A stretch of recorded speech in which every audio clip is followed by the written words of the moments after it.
ఇంతవరకు కూడా శ్రీమద్భాగవతాన్ని ఎందుకు ఆశ్రయించాలో ఒక 3 కారణాలు చెప్పుకున్నాం. మనం పరమాత్మ దగ్గర చేరడానికి, 2 పితృదేవతలు తరించడానికి, 3 కలిపురుషుడు పీడ నుండి బయటపడడానికి.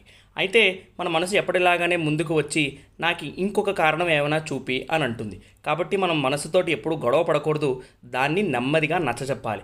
అయితే ఆఖరి కారణం ఏమిటి శ్రీమద్భాగవతాన్ని పట్టుకోవడానికి అంటే మన మనశ్శాంతి కోసం, ఆనందం కోసం పట్టుకోవాలి. అందుకోసమే పూర్వాచార్యులందరూ ఏం చెబుతారంటే ప్రతి ఆదివారము శనివారం మనకి వీకెండ్ అని వస్తుంది కదండి, అప్పుడు ఆ శ్రీమద్భాగవత పుస్తకాన్ని ఒక అర్ధగంట సేపు తీసి చదవడం ప్రారంభించండి. పోనీ శ్లోకం చదవకపోయినా పర్వాలేదు, ఆ పక్కనున్న తాత్పర్యాన్ని చదువుకుంటూ వెళ్తే మన మనసుకి ఒక రకమైన ఆనందం అనేటువంటిది ఒకటి అలవాటు అవుతుంది.